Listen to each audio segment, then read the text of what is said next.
Hello and welcome to the Zach Think Share podcast as I share what I'm thinking about. And today we're joined by Professor uh, Neil Shiminski. Did I say that right? Yep. Um, Neil, I've been following you for somewhere around a year. I think we were tagged in something together. And pretty much whenever that happens, I'm like, I think this is probably a good person I should be friends with. And I think you and I have DM'd for a handful of months. Uh, I've noticed my other content creator friends is like, whenever one of our videos goes sideways, sometimes like we're the first ones there for support. It's like, ooh, they're eating you alive in the comments. Hang in there. Like, I think I often appreciate the challenges of being a content creator. So I've been a big fan of what you've been creating because I think you call out the manosphere, as you like to call it, on like the toxic masculine sort of habits and things that they say. But better part of what you said, like I could probably do that, but what I'm not capable of doing is using the level of academic jargon and delivery in such a way that it's accessible. I suck at that. One, I just don't have. I don't have some of the academic language, I think, to describe the things, and I feel like I get significantly smarter listening to you. You also, I feel like, one, because you're an actual like college professor, and like I think generally you don't mind going into the weeds and like looking at studies and stuff. I can't be bothered with that a lot of times. And so a ton of my content is much more in personal experience rather than digging into Right. some data. So I really appreciate you for bringing up these things and making thoughts and ideas accessible. Like the video that I was thinking of the other day was uh, you were calling out, I think it was like probably a Christian leaning thing where they were talking about the amount of partners screws with like the ability to have children. And you're like, no, there's Yes. just no evidence to back this up. So I feel like you're defending things that like if I saw that, I'd be like, that doesn't feel right, but I have no language to back it up. So thank you for the service you're doing out there. And let me ask you this is what is it? I'm sure it's fun for you, but like, hmm is there like a driving either ethical or moral or just like, what's the force behind that gets you going on it? Well, it's not just one thing, right? Um, Part of it is anytime I hear misinformation, especially misinformation that is expressed as confidently as it is by some of these men in the manosphere. Um, I have that knee-jerk reaction to, at first, like you were describing, say that doesn't sound quite right. But then, because they have entered into my professional sandbox, um, I can very quickly step beyond. That doesn't sound quite right. To I'm sure that it'll take me 3 minutes to find the actual information here, to find the correct data, to find even the maybe the source, because often there is one source that they're relying on when they say a recent study said, and okay, I'm going to go find that. I'm gonna see who wrote it. I'm going to see who published it. What is it that they were studying? And is what we're hearing right now a fair representation of that study or that research, or is it a distortion? Um, Sometimes they'll say studies say, and then I look it up and it's like this is a study on mice. You would be shocked at how frequently that happens. It's like you, you didn't say that this was lab animals. So part of it is just that drive as somebody who works in this field, who feels that no, if you're going to share information from our field, you should be getting it right. Hmm. But there is also that moral imperative, where it's I want the world to be better than what it is right now. I want people to be their best selves. I want us to privilege empathy and kindness. And here we have an entire online community that seems very much aimed at making people angry, stoking their rage, encouraging them to act, only in their own self-interest.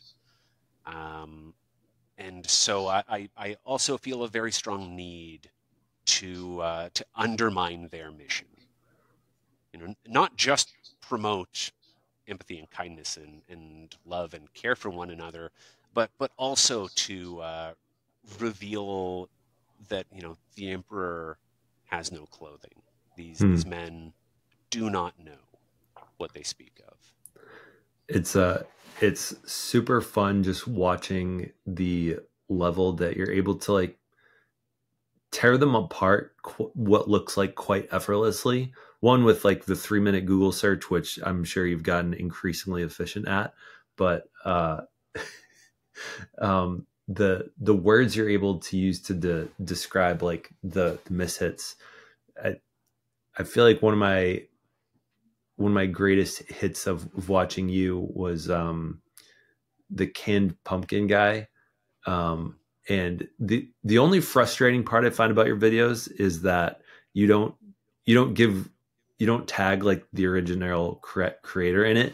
And because I know I always want to look that person up, watch their whole clip, and just like experience like I feel like in our culture, like we love watching stuff like for rage porn. We just love watching like the whole thing so we can feel pissed off about it, because it feels a little bit good to be angry at something.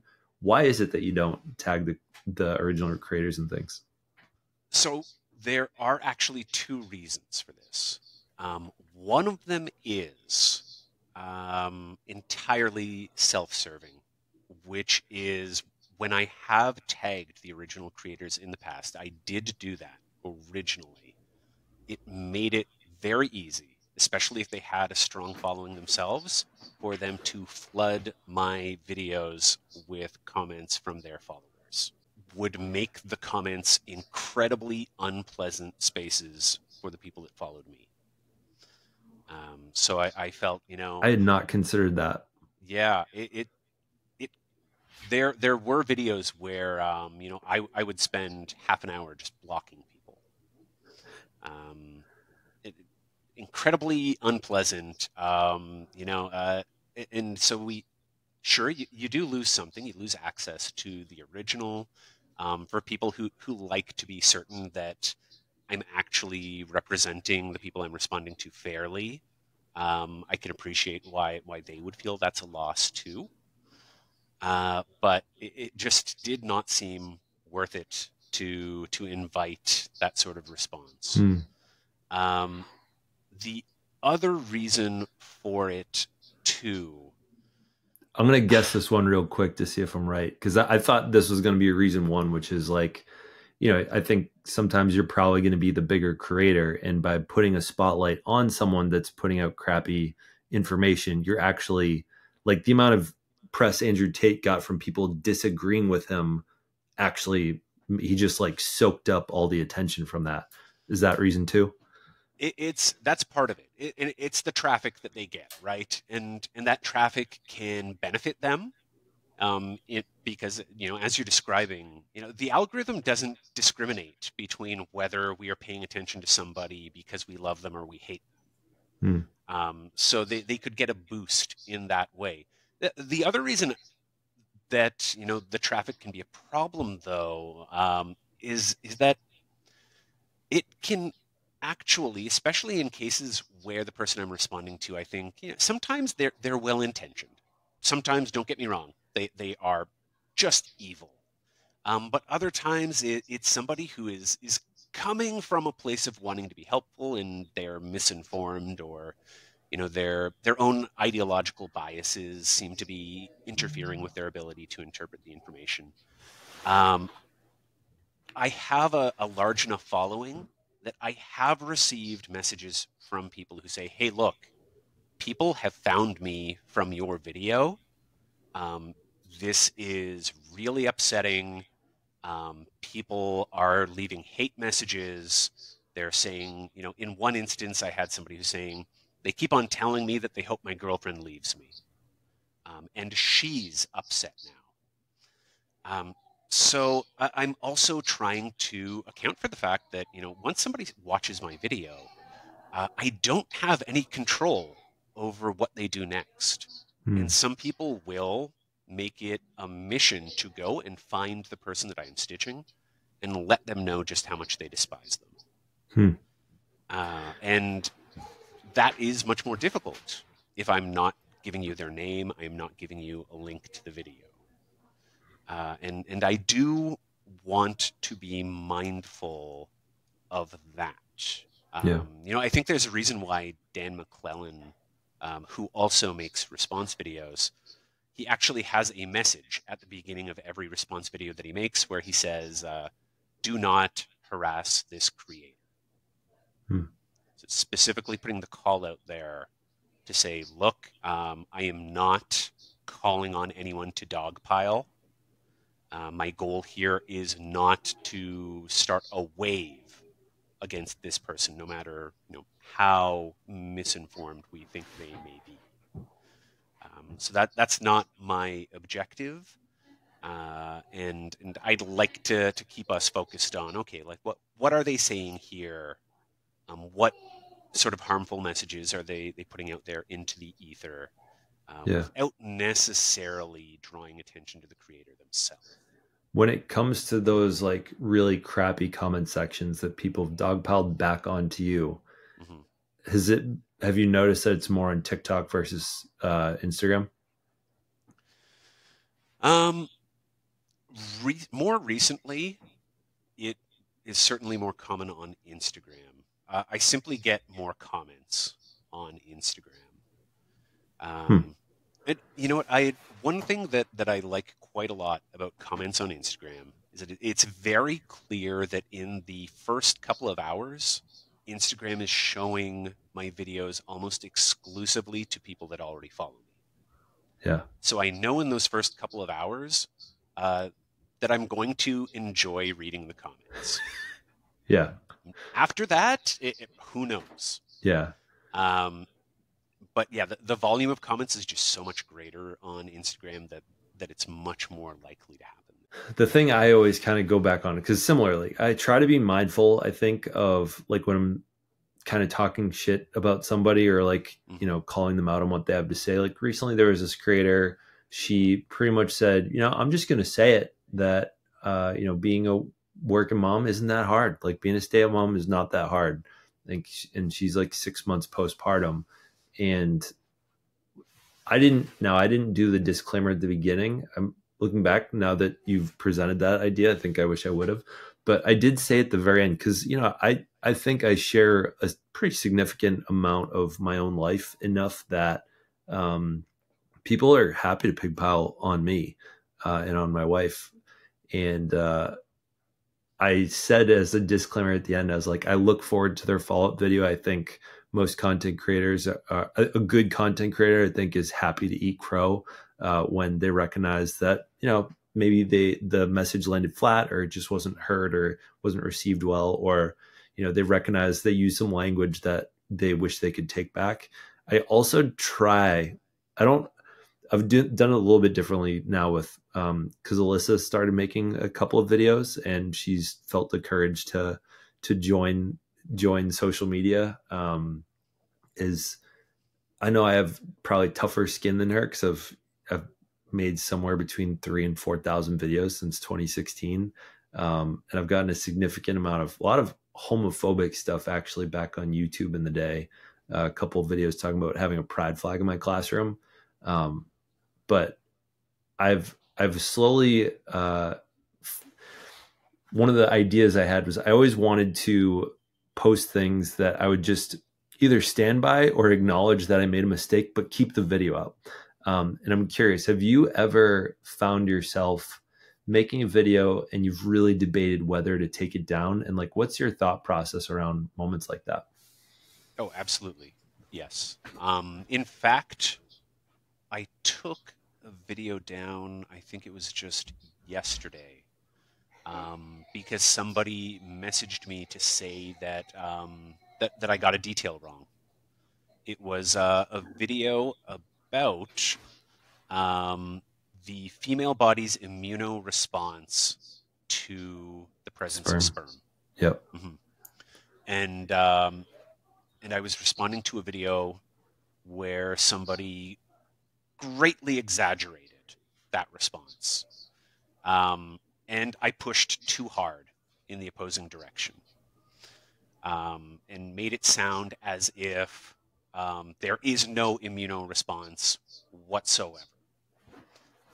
So my language was not just unclear. Like I watched it again. I'm like, oh, I completely misspoke.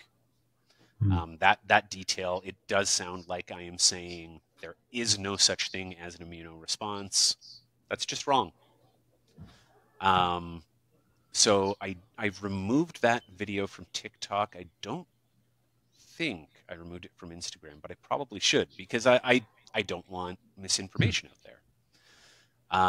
Now, when I do that, and it happens somewhere between, I'd guess, 5 and 10 times a year, where I go back and I'm like, this is just not like it's not up to the standard that I want to hold myself to. There have been times where I would then post something to explain or to clarify. The problem there, and I realized this once with a video that went viral, where it was pointed out that I had made a joke, and this was a joke about a Marvel movie. But, context being what it is, and, this video is watched by 1 million people who, most of whom have maybe never even seen my face before, because I don't have 1 million followers. The sarcasm was not hitting right with large numbers of the people that watched it. And so when I was making a sarcastic point about a woman in the movie who was given so little to do that if you had replaced her with a houseplant, nobody would have noticed, that was interpreted in a very sincere way to say, oh, so you're calling her useless.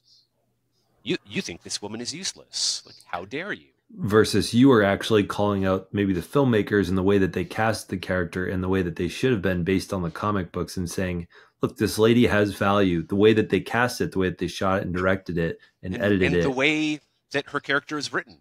She was simply not doing anything. Frequently, she was just on screen to be there. And it's just like, this is, I meant this as a criticism of the writing, but not reading my sarcasm as sarcasm.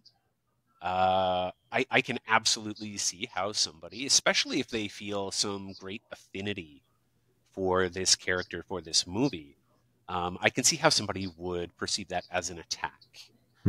Now, I made a follow-up video where I apologized for being flippant, because, like, whether or not you perceive the sarcasm, it certainly did sound very flip. But what that served to do was call more attention to the original video, which upset more people. And so from that point forward, I decided that where in situations where I felt... Oh, hello. You want one? Thank you for the toothbrush, Everly. Do you want to say hi? Oh, thank you. Mwah. Do you want to say hi?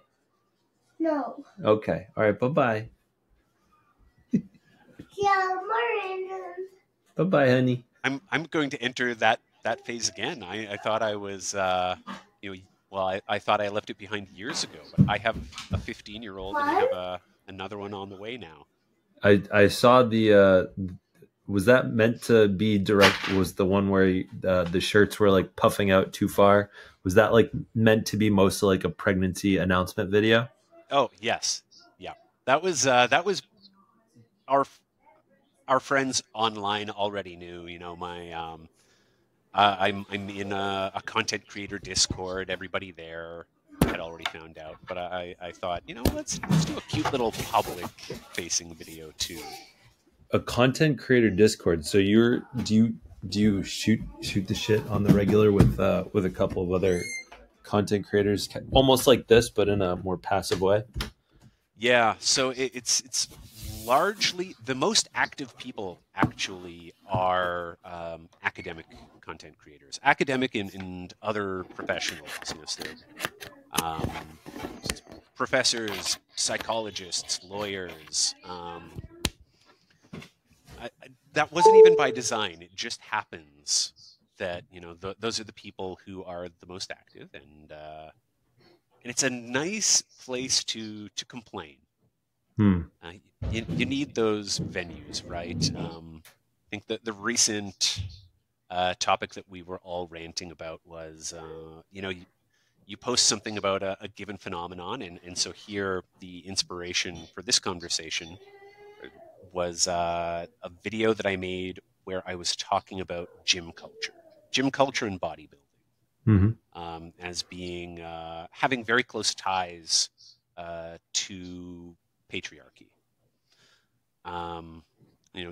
That bodybuilding as a practice promotes male homosocial bonds that by design were intended to exclude women. And I had somebody message me to say, you know what? I generally love your videos. I think that your points are spot on, but I'm a bodybuilder, heavily involved in gym culture, and this just doesn't reflect my experience. And so the discussion that we were having in this Discord is like, what is up with the people who are like, you know what? My specific experience is not reflected in what you describe, and so therefore, you're wrong. Hmm. Which is just it's a frustrating piece of feedback to get. It's like, well, yeah, it's any individual person's personal experience certainly could deviate from a larger social phenomenon. But your personal experience doesn't necessarily invalidate what has been a culture that has existed for over a century, a practice that has existed for 100 years. And I don't want to say I'm sorry, because actually, if that doesn't reflect your experience, if you've had a far more positive, inclusive experience, that's awesome. Yeah. Very happy for you. That does not mean that your experience is reflective of gym culture as a whole, though, which, I would hope that you have seen videos on platforms like Instagram or TikTok that show you are actually quite hostile to women in a variety of ways and are like very toxically masculine spaces in a lot of ways too. But I feel like I've gone off on this whole aside now, but it's nice to have those spaces where, yeah, passively I can be like, oh my God, what is up with people who post these comments? And the very first response was somebody who has about twice the number of followers I have, who's like, oh dude, it's only going to get worse.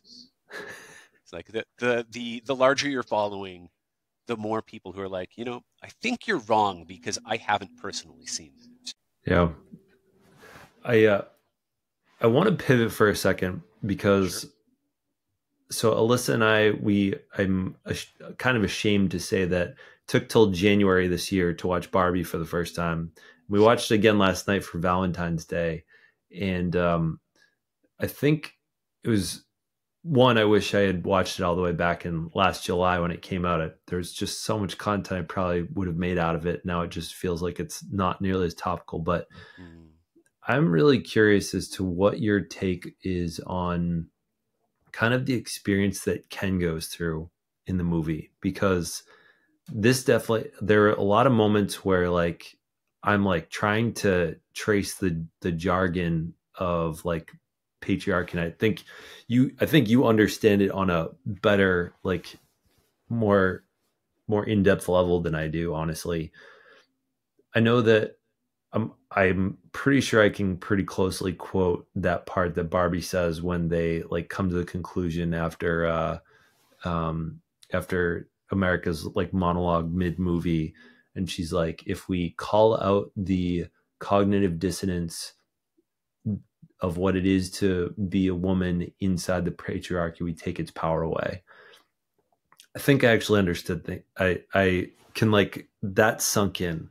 What I can't and still struggle to put together is when Will Ferrell, they catch up to them in Barbie Land, and they've just reset the constitution, and all of a sudden Ken finds out like, oh damn, like this, the was it Kenland or Kenland Kingdom has broken, and Barbie's kind of letting him down, and he's having this like kind of childish fit.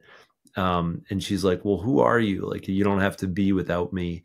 And he's like, Ken is me. And it's like he has this like identity crisis, and then he goes into like an identity shift slash like understanding who and what he is. And that part I'm still struggling with, what he actually figured out in that moment. um and I'm curious, like, how, if you had to describe the how he identifies himself after that conversation, when he goes from super disempowered, struggling with his own existence, to like pretty happy to be alive. What do you think the transformation is he goes through in those minutes? I don't think we get a really satisfying resolution with Ken's character, and I suspect that is the point. Because that cognitive dissonance that Barbie is working through, Ken is experiencing it too. And I think he only recognizes it as a form of cognitive dissonance there at the end. But we don't get that journey of working through it and coming out the other side with a clear path forward. What we get, if we get anything at the end, if we get a little bit of growth, then it's the recognition that he too, even when he has access to power and privilege, when he feels that Kendom is enabling him to be something more, it's only at the end there that he can admit that, well, he's also restricted. There are also restrictions placed on him, which is the state of men under patriarchy. Like, sure, we have access to power and privilege, but only for so long as we abide by its rules. Only so long as we stay in that very tightly scrutinized category of proper masculine man. If we venture beyond that, if we decide to use that power in some sort of liberatory fashion, then we risk losing access to all of it. This is something that I am incredibly cognizant of in my teaching, something that I try to be cognizant of in other work that I do,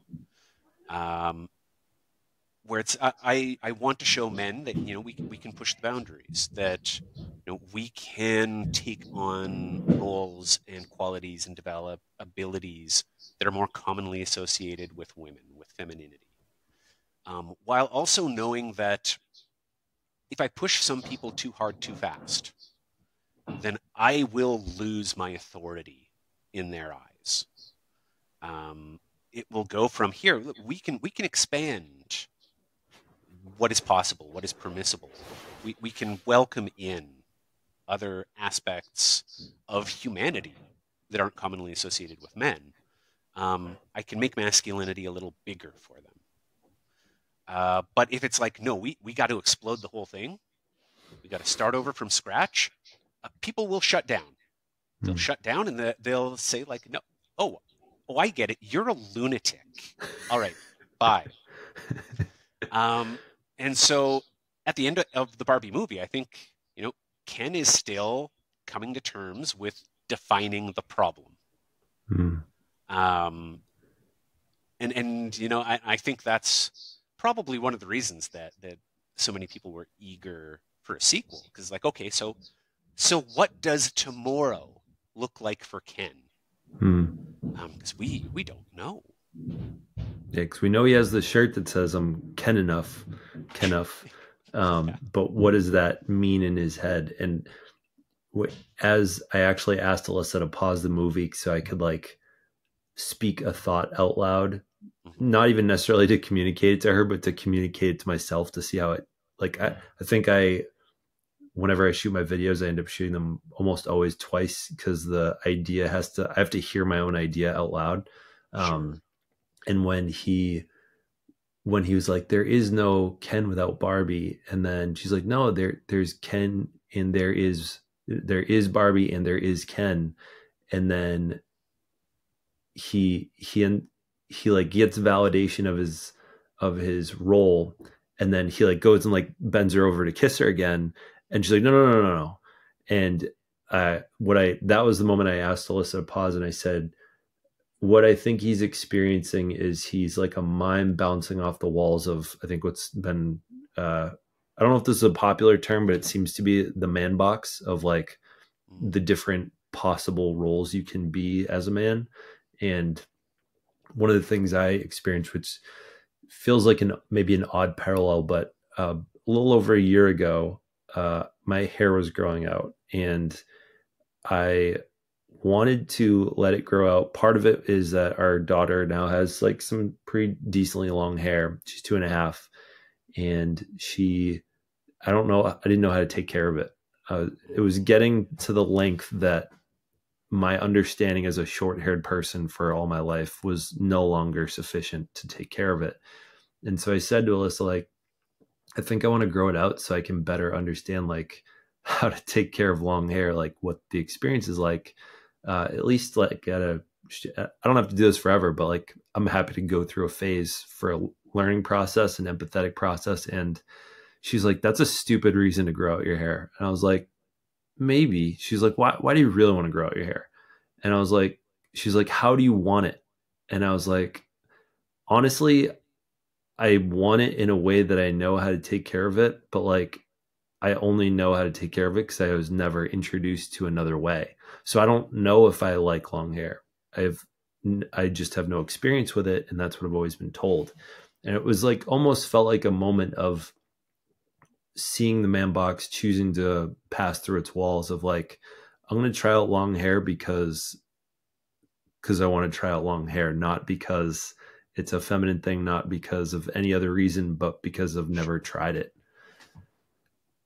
And it was, I'm grateful that phase is over. I'm back to short hair now. It's much more efficient and easier to manage. And it's not that funny of a reason, but we ended up slicking it back. So we were going to take like family pictures. It's like, you can't hide it with a backwards hat like you always do. So I had these like mid-range ones right here. And she's like, we got to do something about that. So we slicked it back so it looked like the eventual goal, which was to have a ponytail. And I saw it I had like a call that night while it was slicked back. And I was like, I look like a 1990s like teenage villain with like with like a LL Bean shirt like around my waist. And I was like, nope, I'm done with that. I'm glad that I got to fast forward 2 months by slicking it back, attempting a family picture. Looked too much like one of those villains saying that there's no place for your kind at our country club. Yeah, I think it reminds me of like Power Rangers from the 1990s with like Tony the Green Ranger, or like who are those guys from like from Hocus Pocus, the two guys that like steal the main character's shoes. I think they all had like long hair and ponytails. But yeah. Neil, I know you talked about possibly writing a book, Mhm. and that's of interest to you. It's something that you may or may not be working on. One, what can people expect? But two, like, tell us a little bit about the vision behind it. Obviously, there's a market for it because your content's been doing so well. But like, why do you think there's a market for it? So I receive a lot of unsolicited DMs from people who just feel like they don't know where to turn, who to turn to for help. Now, in some cases, that there are a few different kinds of people, I'll say, who send me these DMs. A small number of them are boys and men between the ages of 16 and 20. Oftentimes they'll say, look, I think that my politics are feminist. I want to be a better friend and a better ally to the girls and the women that I know. I don't know how to do it. I don't know how to support them. I also don't know how to push back against men who are calling me names for it or who have targeted me for it. And so they're like, whatever you can give me, whatever sort of advice or resources you can direct me to, like, please. I also get quite a few messages. The majority of messages, in fact, are from women who either have a partner or they have children who they feel are well-intentioned, who are trying to do the right thing, or trying to do right by them, but they need a little bit of direction too. And I do my best to share resources with them. Unfortunately, with my particular background, a lot of those resources are more academic than what they would like. What they want is, they want the equivalent, the male feminist equivalent to something like a Jordan Peterson book that says, hey, here are 12 rules to live by. This is how you should operate as you move through the world, and this is why. I have a decent book that might be good for. It's not Jordan Peterson. It's are you familiar with Liz Plank? I follow her on social media. I got the privilege of meeting her the other day. Kristen Bell connected me with her. Cool. But she wrote For the Love of Men, which of the books that I've been reading in the past like 2 years or so, a lot of them have been very much about like the challenge of being women within patriarchy, and she does a really good job, I think, diving into the challenges of being a man in the patriarchy. She does get pretty academic in nature. Like, I listen to her book and I already feel shameful about the book that I'm working on with the level of detail she goes into and her resources and her citations. But I've found that has been a really good one. Simple things like a couple like stories that I remember really well is there was a trans man who had lost like a loved one, went to their funeral and like got far less like hugs and affection and like empathy from the people around them because they were a man. Or like, what was the other one? Is that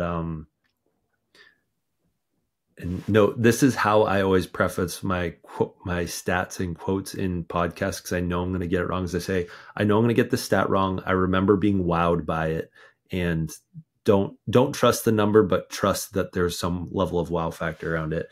Is something like maybe double the amount of men are more likely to go homeless than women because of their fear to like reach out to the people around them. Something like that. It was in one of the earlier chapters, but I felt like I would recommend as a resource, that's been a pretty good one for me to come to grips with the challenge of being a man in society. And she cites like, I think there was a couple NFL players that were gay and like the challenges that they had of like being the first openly gay men in NFL. Um, so if they're looking for a book and a little bit less academic, that's where I'd recommend they go. Yeah, my go-to recommendations tend to be bell hooks, precisely because bell hooks even though she was herself an academic, um, she avoids filling her books with citations and references that she feels like can get in the way, and even signal to readers that, maybe this isn't for you. So she tries to be far more inclusive and accessible in that way. Bell hooks. That's wait, don't tell me. I haven't read it yet, but I think it's in my Audible library somewhere. Is The Will to Change? Yeah. Yeah. So that would be sort of recommendation number one most of the time. And it's funny because as I think about this book and I have a lot of notes, I have an outline.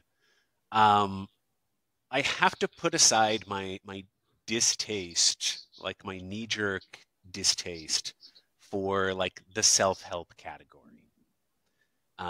Because there is so much bad stuff in those books.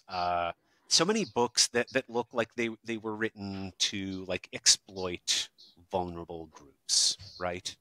But there's a reason why it appeals to people, why solution-oriented books like the self-help category are what people reach for.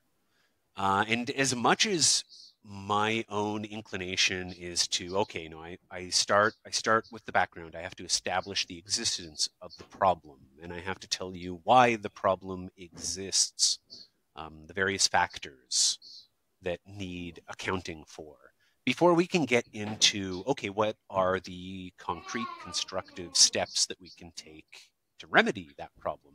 If I want to reach the people who have been reaching out to me, I have to reorient myself. It's like, okay, no, I'm going to lead with solutions, and then I'll establish, okay, what got me here? What was the problem that we need to address, and why does it exist? Because that sort of solution forward approach is what people really badly need. And if we're not offering that, what happens is that they go somewhere else. And they go to somebody like a Jordan Peterson, which is the last person that I want them reaching for. Like adamantly bristled and found pain in hearing really anything they heard from Donald Trump or Jordan Peterson. And their coach recommended reading their books just so that they could like fully understand like the level of like what they're trying to talk about. And like just their coach also challenged them to, if they had a fear of sharks, to go swim with sharks.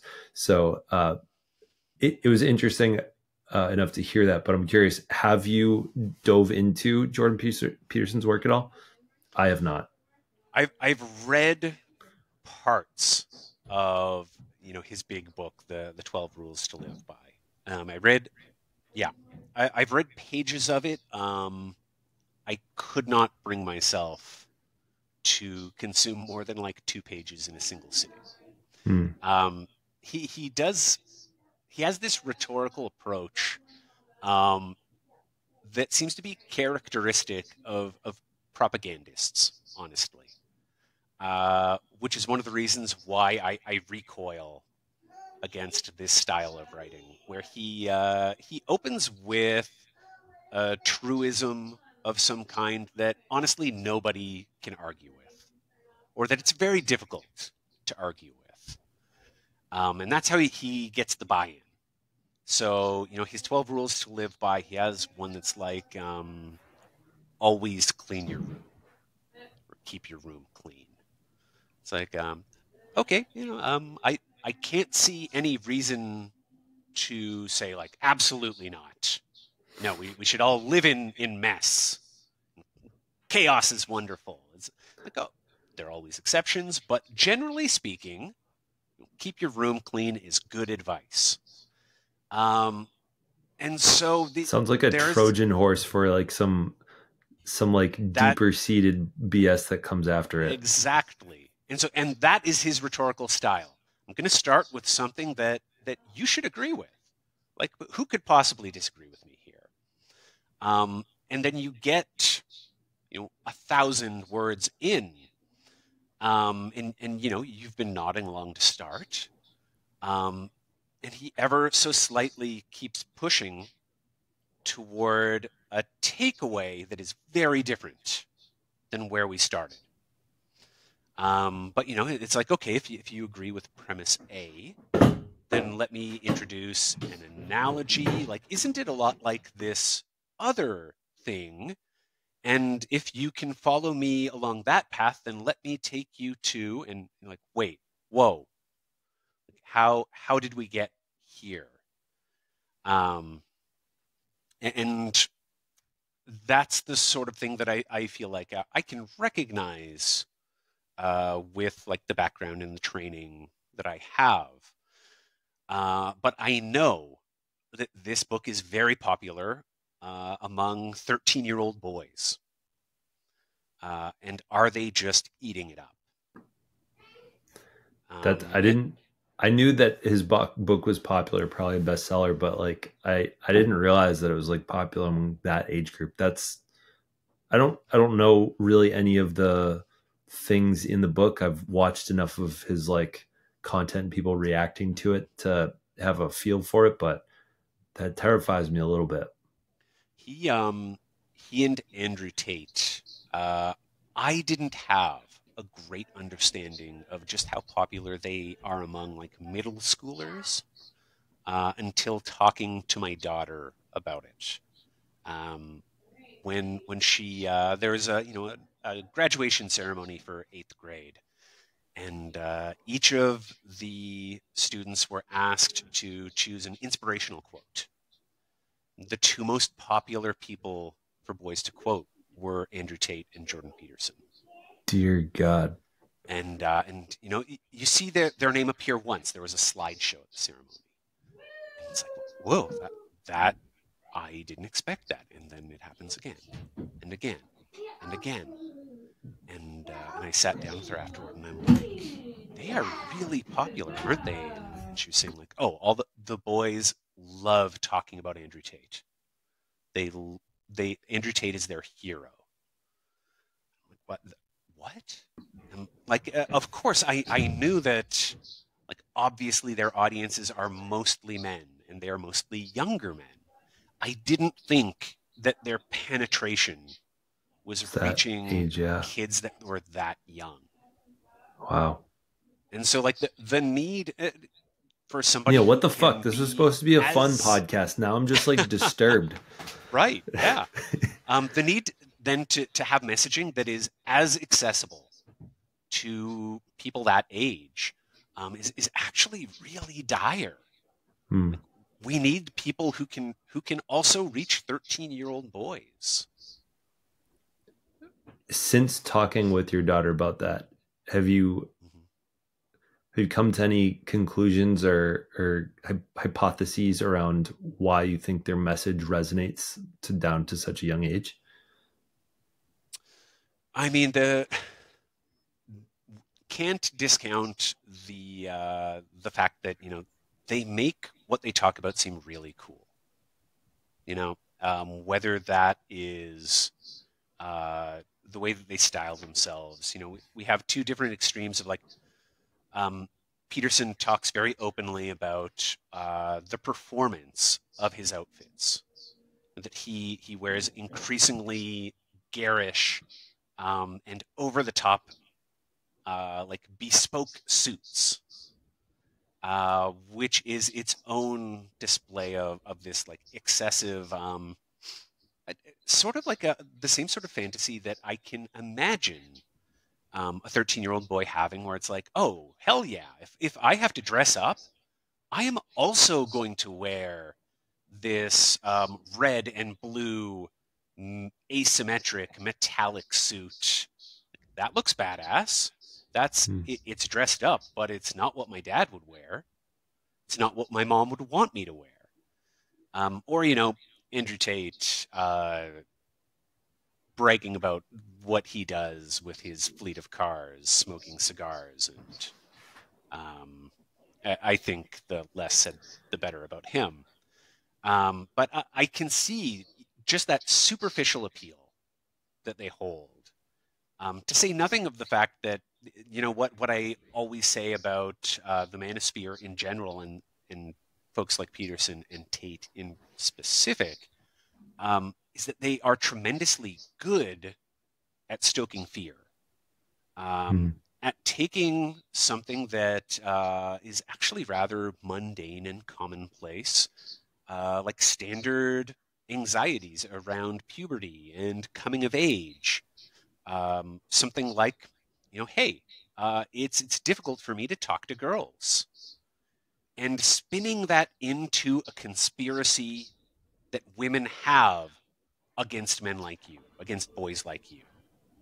It's not that it is difficult at 13 for a pubescent straight boy to talk to a girl that he has a crush on. It is that the woke mob, led by radical feminists, is creating a world where you are not allowed to talk to girls. That's what it is. What you are butting up against is a movement designed to deny you the ability to talk to girls at all. And we have to destroy it. And rather than just calling out, it's like, I still recall 8th grade going to talk to this girl, Rebecca, and I was shaking with my pen in my yearbook saying, will you sign it? And I was like, literally shaking in my shoes, but it was just a matter of confidence. I think I hit my stride in high school and college and figured out how to talk to women. But you've identified the problem right there, where you're like, oh, it was my confidence level, and my comfort level. And that's something that I would need to develop, through an iterative process. I have to accept that I am nervous. So I talk to this girl and another, and I receive feedback, and I grow and I learn. But it's so much easier if somebody says, no, actually, it's a conspiracy that is out to get you and people like you. It's not you. You don't have to do any work if it's external. They're the problem, yeah. Yeah, you don't have to work on anything. What we have to do is take them down. Yeah, how do you have the tallest tower in the city? You can either build the tallest tower or you can shatter the rest of them that are taller than yours. Absolutely. Wow, you're really making me rethink my whole platform. I just went full time recently, and I'm thinking maybe I need to ditch mental load and just talk about positive masculinity for 13-year-olds. I know I can't do that, but it feels tempting to pivot that way now. The mental load, obviously, huge part of the discussion anyway. I would never want you to pivot away from that. All right, you manage the confidence for the 13-year-old boys. I'll work on the mental load. There's so much, right? There are so many there's so many different problems that need addressing, that need champions to take them on. And I think what you're describing actually is when you're like, well, now should I be talking about this too? This is a problem that I run into too, where there are videos that I make, and I've set myself these strict 3-minute limits, in part because it helps me maintain focus. I can't talk about it all. It is so tempting to talk about everything, but it's not realistic. It's not realistic to put that on myself. It's not realistic for me to expect especially on platforms where people are expecting short form videos. It's not realistic for me to expect somebody who's going to sit through that and actually resonate with, much less absorb my attempt to talk about absolutely everything.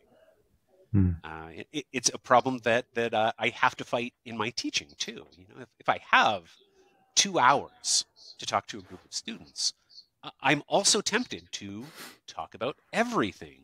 And instead, it's like, no, you know, I can do justice to these 3 things. I'm going to talk about 3 things. Same thing with a 3-minute video. Like I can feel pretty good about this one issue. Let's focus on this one issue. I have 2 questions for you to finish up here. One is, you know, from a content creator's perspective, I watch your videos and I can't help but even first think about the workflow of how you do it, versus like, I know most people just dive into like what you're talking about. I'm watching how you do it. I'm curious, from the time that you see the video that you have a good idea that you're, okay, I'm going to hit me with it, to it being published and done. I'm betting it takes you 45 minutes. It probably starts with a tag, or probably you're not seeing a scroll, but you're probably getting 1 or 2 tags or DM. Neil, please comment on this one. You take a look at it. Yep, I like this. You download it. You find the first like hook clip that you're doing the pink stitch incoming. You come up with your first line, and then as you're watching the video, you're looking for that second or third hit from that person that you're going to speak to further. Is 45 minutes accurate? It depends. A lot, and to a significant degree, what it depends on is whether the topic is familiar enough that I can actually find what I know I need, do the homework to back me up. Sometimes I can do that in a matter of minutes, because it's like, okay, I know exactly where I need to go to find what I'm looking for. There are some instances where it begins, much the same way that you described it at the beginning of this conversation, where it's like, that doesn't feel right. I'm pretty sure that they're wrong, but I'm going to have to dig around for it. So that research end of things can take a little more time, depending. But there are certainly times where, somebody sends me a video, I'm like, oh, this absolutely. And I know what I'm going to say. I save it. I cut it up into chunks. I get my notebook out and I break it down segment by segment. I don't break down what I'm going to say. I have like a few keywords for each segment. And then I will go through, I'll throw the research up behind me when it feels like it's needed. And then record the separate segments for each response to their segment. And that, on the short end, would be 30 to 45 minutes. But if it requires a little more work on the back end, then it can go over an hour. One of the ways... I feel like I'm unwilling to take more than like, I don't know. So if I'm doing like a collaboration with someone else, I'll take like the time that it takes to make it good. But for the most part, I'm like unwilling to spend more than like 30 minutes on a video, I think. Unless I like have a really big vision for like what it could do. Like there was one that was really cool. I feel like the nerd in you, because I know you talk about a lot of kind of nerdy things. Have you seen the video? I think her name's El Cordova. She has a conversation between the different fonts. So yes. Helvetica, Ariel has a crush on Helvetica. I decided, I was like, I want to make just a small series just to see how they do, of like emotional labor, talking to mental load, talking to blue collar work, talking to white collar work. I feel like there's some good potential there. So like that was one that I gave time to, but my everyday example of mental loads, like I refuse to take more than 20 minutes. Oftentimes I'm like, all right, did I say anything offensive? Check. No, nothing offensive. Does it generally get the point home? Kind of. Fuck it. We're at 20 minutes. Like I'm done. Post. So I think that's how personally I manage some of these labor and time intensive videos, by offsetting them with something that is shorter, snappier, doesn't require that background work. Like I recorded a video yesterday where I worried that it's a little too inside, but I stitched somebody who is complaining that the Barbie movie makes fun of men. But this is already a trend where you snip all of the context, and it's become a thing now where you just keep men are stupid, useless, creepy, or evil, without that being a complaint that she's making about the movie. And so I stitched that, and I threw up a picture behind me that had Jordan Peterson, Andrew Tate, Elon Musk, and Donald Trump. And I turned it into, I think I saw that one. That riffing on the opening credits to Avatar. And I'm like, oh, this is great, low effort, funny. So yeah, it's a few of those lower effort, less time videos, and then I feel, okay, well, I'm willing to sit now with this hit me with it video that will take time and will take work. Because I feel like I gave myself the gift of time with this video that took me 5 minutes. I have two questions that I want to ask, but I think I want you to choose which one you want to answer, and we'll have that be the final one. So I'm going to give you two options. One, so I was a teacher for 8 years. I was a content creator for 5 or 6 of those. So the first question is, how has becoming a known content creator impacted your job and like your relationship with your students and or the response from your faculty? And 2, I think I just lost it. Hey, that's okay, because that's a great. We're gonna stick with that first one. There. Yeah. It seems to be it's less meaningful to my students than I actually thought it would be. It is rarely mentioned to me unless I make reference to it first. In fact, I'm trying to remember whether any of my students have ever made mention of it before I do. I did have a funny situation where somebody was referring to me as Professor Neil. It's like, oh, I introduced myself like just as Neil. I'm like, hey, call me Neil. Like, I don't think I've ever referred to myself as Professor Neil. Like, I wonder where that came from. And so you're wondering if they're quoting you from like your presence on social media. So is it just that it's awkward or it's strange to admit to the person teaching you that you recognize them? Like, maybe that's it. It's isn't this like a very universal thing? Like your teacher doesn't exist for you outside of the classroom. Outside of the classroom, right? Yeah. You run into them at the grocery store and like, this is really unsettling. Why are you here? So broke maybe the it's fourth a little wall. bit. How dare you? Absolutely, yes.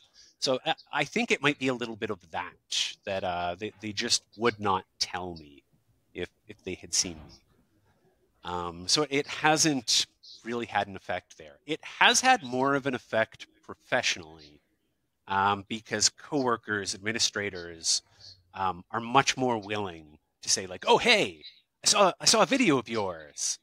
What's up with that?"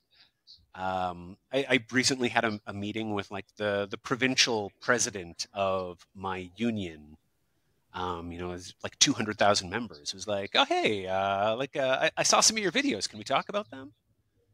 So the way that it then, we have these these relationships, it does a lot to close the distance between somebody who otherwise I don't know and I've never spoken to. You know, the director of international at my college came up to me after a meeting recently. He's like, hey, we need to sit down and talk about sociology. It's like, I love your videos. I want to talk to you about it. Never had a conversation with this person before. But already he feels like, hey, there's something that we need to talk about. It's almost like by putting videos out there, it's a bid for connection to the world. And so people that are in your, physical environment, like, are seeing them and thinking of it as like, oh, he's putting out this free information, a piece of himself. And like, he's giving the public the opportunity to talk on it. And so that's an easy line that I can grab onto and form a relationship with this person. Yeah. I never thought of it quite like that until now, but that's a good point. And we often talk about like parasocial relationships as if they are uniformly bad, right? That you're exposed to. What's a parasocial relationship? A parasocial relation. I'm so glad that you asked, and now I'm worried that we're going a little long, but I'll try to make it brief. Parasocial relationship is an entirely one-way relationship between an audience and an artist or a content creator. So you see somebody on a screen and you see them regularly. You feel like you know them. You even have an emotional connection to their presence. But that person on the screen, not only do they not know you, they don't even know you exist.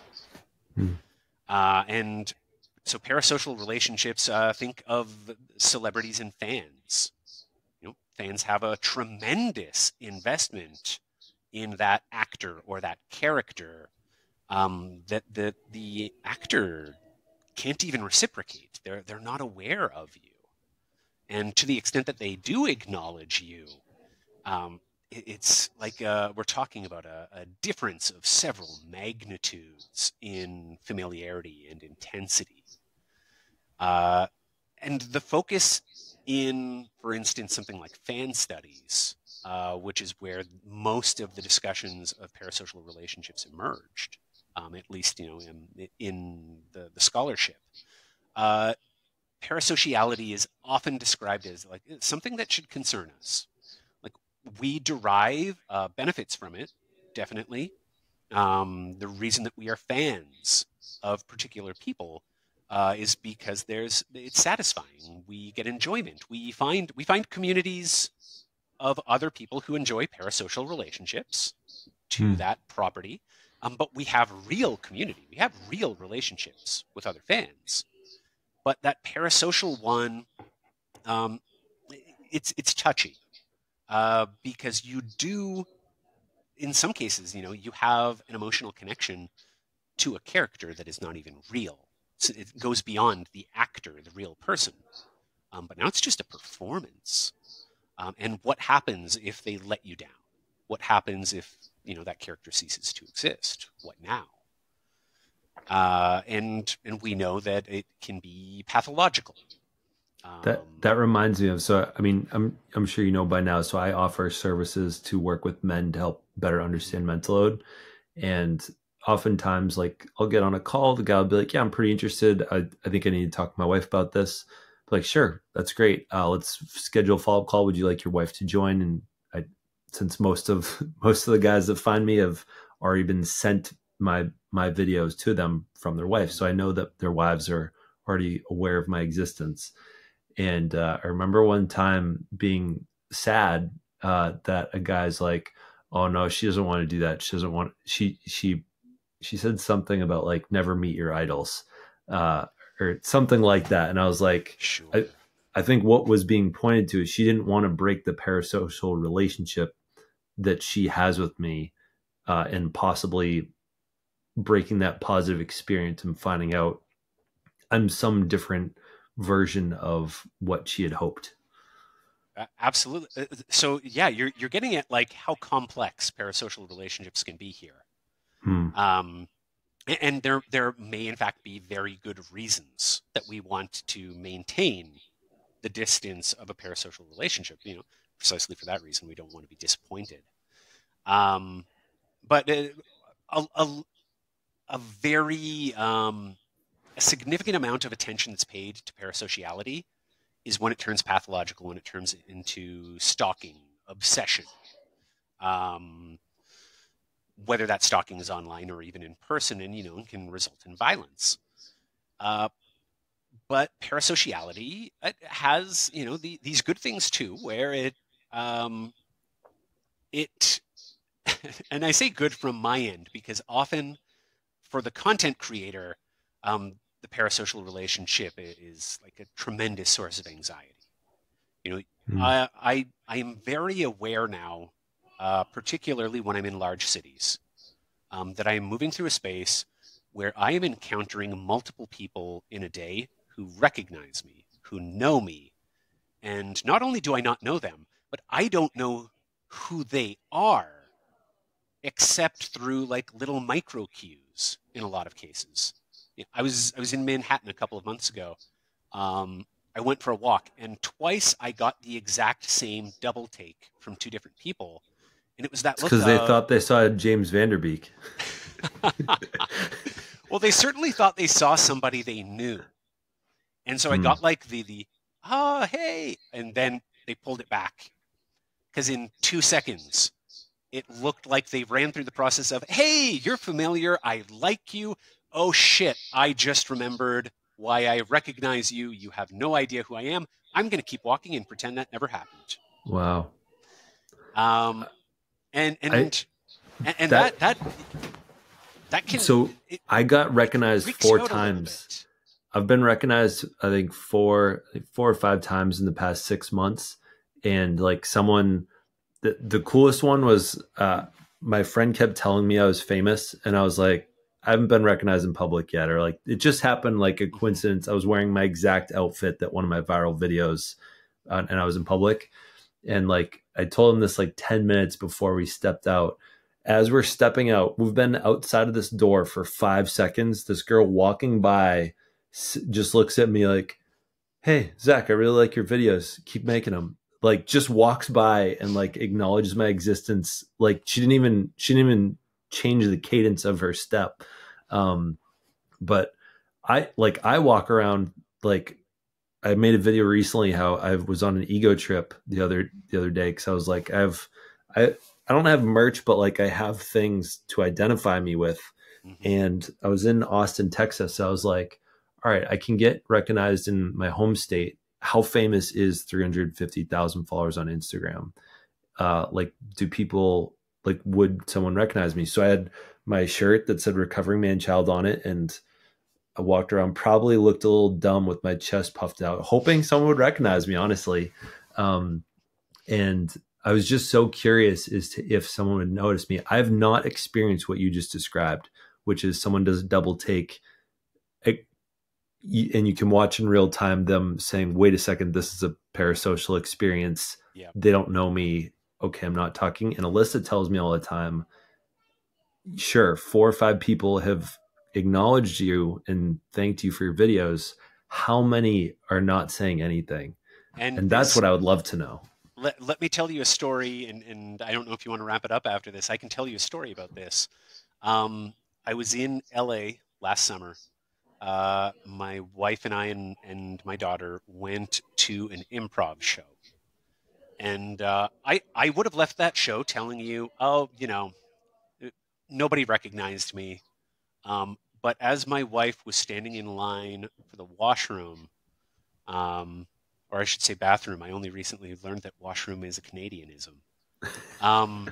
So she's standing in line for the bathroom, and she hears over her shoulder somebody say, "Oh, that's him sitting right over there," and I think his wife is with him. I saw her too.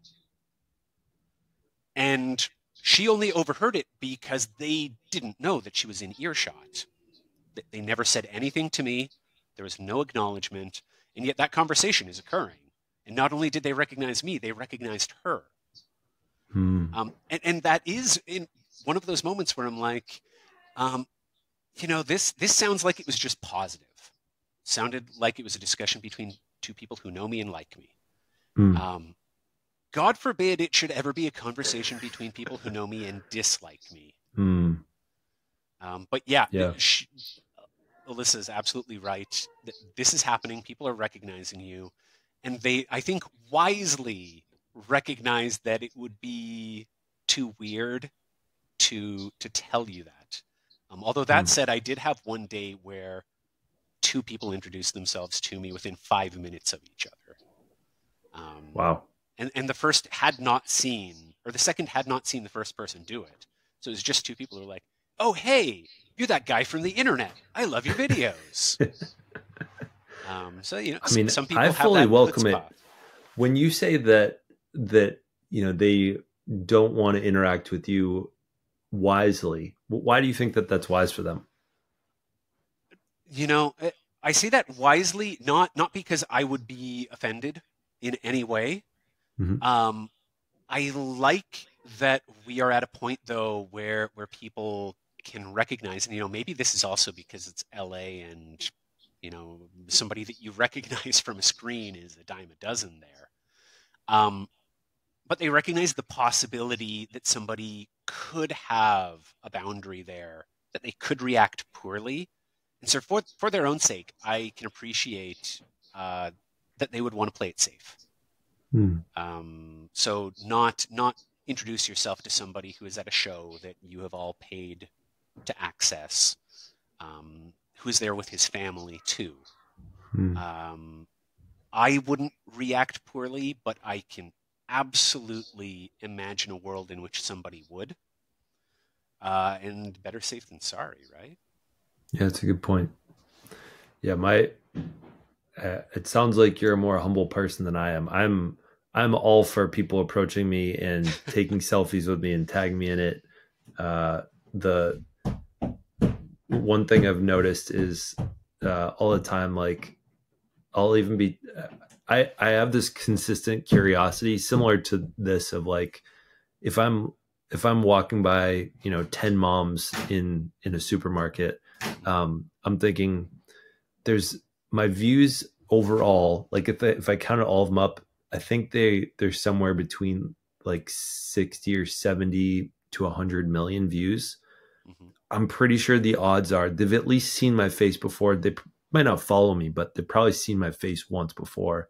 And I've sort of tested this theory out whenever, like, I went to VCon last year, Gary Vaynerchuk's conference, and there are a couple of promoters there, found out they were moms. And I was like, yeah, like, I make these videos about X, Y, and Z, which I was at a third of the following that I'm currently at. And they're like, oh, wait, yeah, I've seen you before.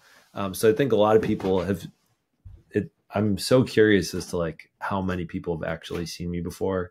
And I don't know how much of that is curiosity for, you know, my human curiosity's sake versus, like, my ego wants to know how famous I am.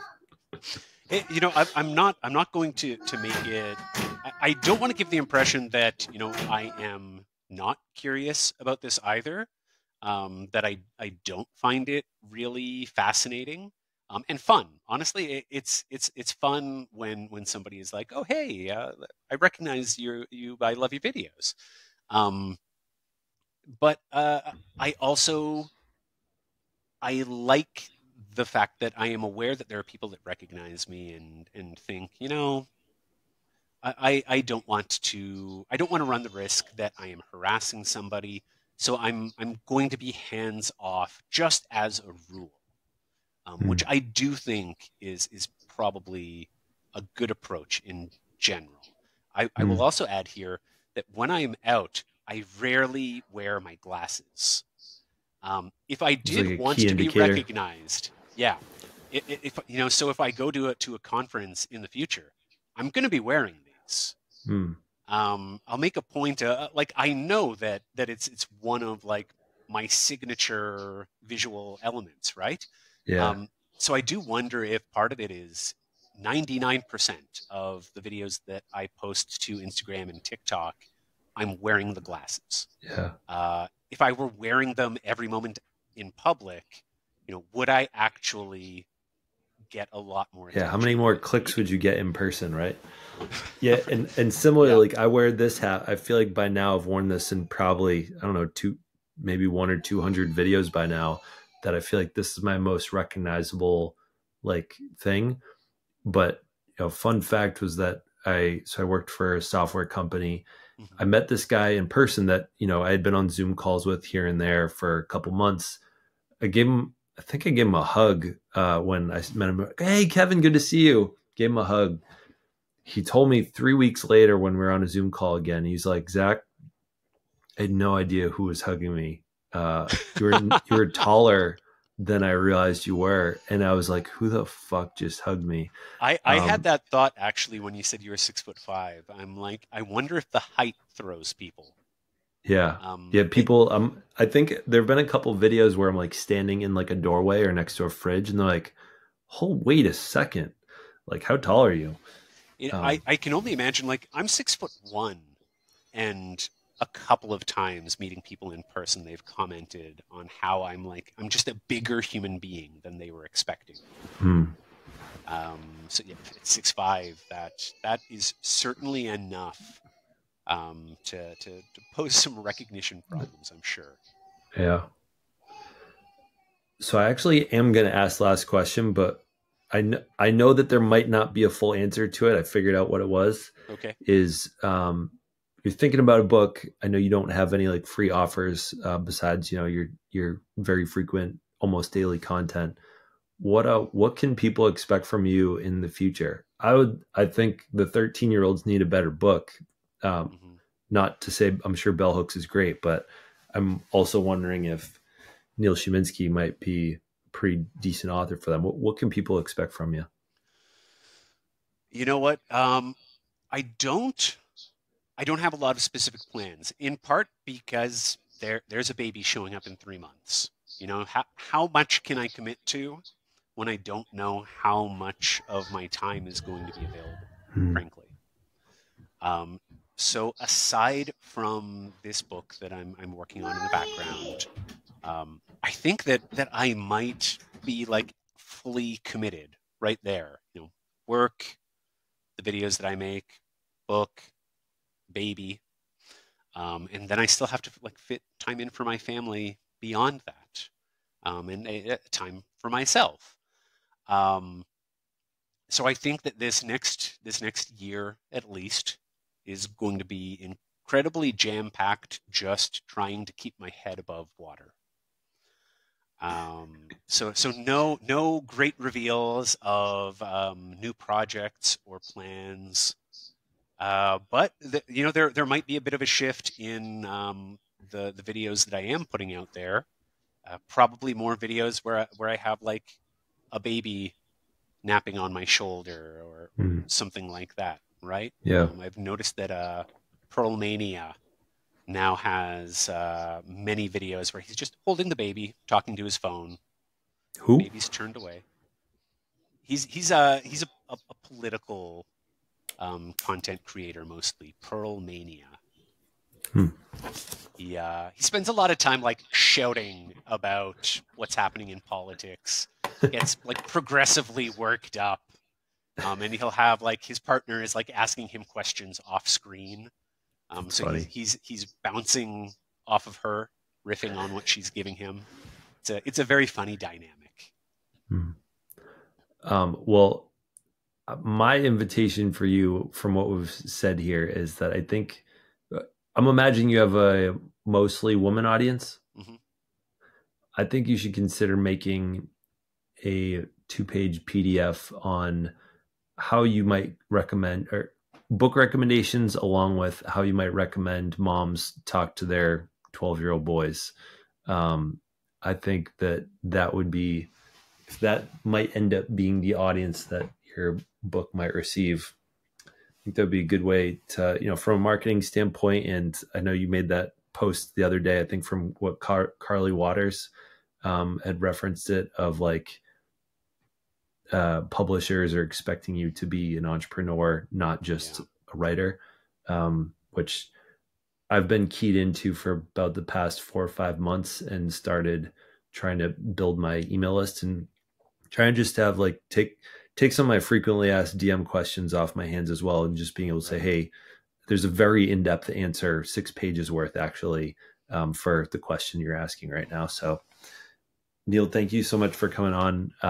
I'm glad that our parasocial relationship has evolved into a regular, possibly friendship. Same. I've really enjoyed the time with you here today, and you did not break any odd barriers. You're pretty much what I was expecting. You know what? It's funny. I've received that feedback before. People are like, "Oh wow, you're exactly what I imagined from the videos." I think that's a good thing. So Yeah. I'm glad to hear it. Yeah, versus like what I hear is that Johnny Depp is people do not have a great experience meeting him for the first time. He's very much not was it Jack Sparrow at all in person. All right, well, people, if you're still listening, an hour and a half in, you can find him Professor_Neil on Instagram or Professor Neil on TikTok. Thank you again for coming.